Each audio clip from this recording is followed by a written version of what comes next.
Okay, so if you're switching from a 250, like I went from a Ninja 250 to a Z1000, big jump, you know, went to a leader bike. But the only difference, the bottom line, is the riding position, the weight of the bike, and the height of the seat. That's pretty much it. You can ride any bike exactly how you want to ride it. If you want to ride this beautiful beast like a 250, feel free. Just use like a tenth of the throttle. I mean, you have to if you get a brand new anyway, because you got to break this sucker in. But it all boils down to common sense. So if you ride a bike with common sense, you should be okay. Yeah, that's pretty much it. And really not much difference. I mean, it is a bike. It's not like I'm going from a car to a fighter jet, you know. Now, I can still flat foot on here. The suspension, you know, you can put it on soft and the bike will lean down a little bit and give you a perfect, you know, foot position. It's basically however you want to ride. You can adjust it for your style. But yeah, there's not a whole lot of difference.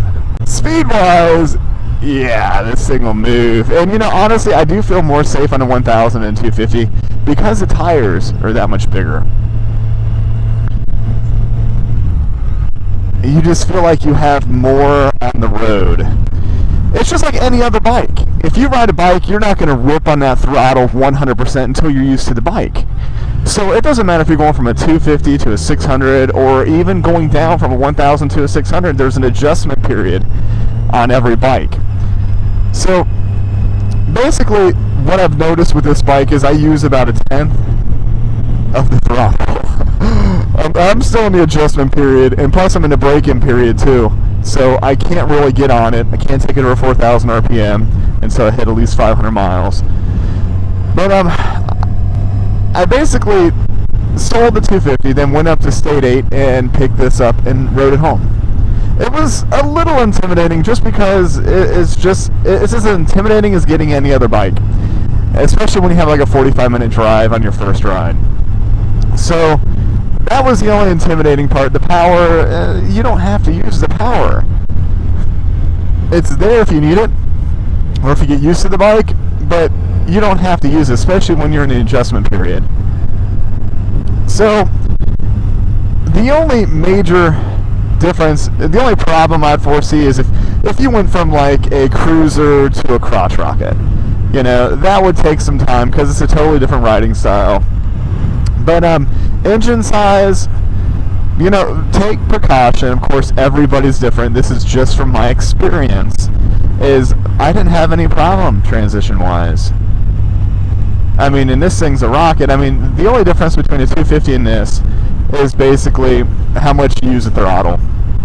When I was pulling out in traffic in the 250, I used quite a bit of throttle to pick up speed, which was fun on that bike because you can ride that thing to the max. You can max that baby out. It was fun. This, barely even use the throttle. But, I mean, this is just basically to possibly help someone out who's looking to go to a bigger bike from a 250 or even possibly a 600. It's not what everyone says it is. I mean, I've never had a 1000. I've had a 750 before. That was actually my first bike years ago.